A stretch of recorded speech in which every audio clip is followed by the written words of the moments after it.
ಪ್ರೇಮ ವಿಧಿಯ ಒಂದು ಸರ್ವ ಸುಂದರ ಕೃತಿ. ನಾವು ಎಲ್ಲ ಕೃತಿಗಳನ್ನು ಜೋಪಾನವಾಗಿ ಇಟ್ಕೋಬೇಕಾಗತ್ತೆ. ಇಲ್ಲಿರೋ ಈ ಮೂರ್ತಿಯನ್ನೇ ನೋಡಿ. ಕಲಾವಿದ ಇದನ್ನ ಸೃಷ್ಟಿ ಮಾಡಿದಾಗ ಇದು ಬಹಳ ಸುಂದರವಾಗಿತ್ತು. ಆಮೇಲೆ ಈ ಮೂರ್ತಿನ ಜೋಪಾನ ಮಾಡಲಿಲ್ಲ. ಆದ್ರೆ ಇದರ ಯಜಮಾನ ಈ ಮೂರ್ತಿನ ಸರಿಯಾಗಿ ನೋಡ್ಕೊಳ್ಳಿಲ್ಲ. ಈಗ ಈ ಮೂರ್ತಿ ಅಸಹ್ಯ ಅನ್ನೋ ಹಾಗಾಗಿದೆ. ಇದೇ ತರ ಕೇವಲ ಹೇಳೋದ್ರಿಂದ ಪ್ರೇಮ ಆಗೋದಿಲ್ಲ. ಇದಕ್ಕೆ ನೀವು ನಿಮ್ಮ ಕರ್ತವ್ಯಗಳನ್ನು ಪೂರ್ತಿ ಮಾಡಬೇಕಾಗತ್ತೆ.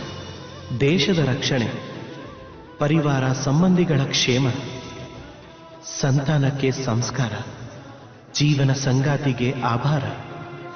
ಈ ಕರ್ತವ್ಯಗಳನ್ನು ನೀವು ಮಾಡದೆ ಹೋದ್ರೆ ಪ್ರೇಮದಿಂದ ದೂರವಾಗ್ತಾ ಹೋಗ್ತೀರಿ.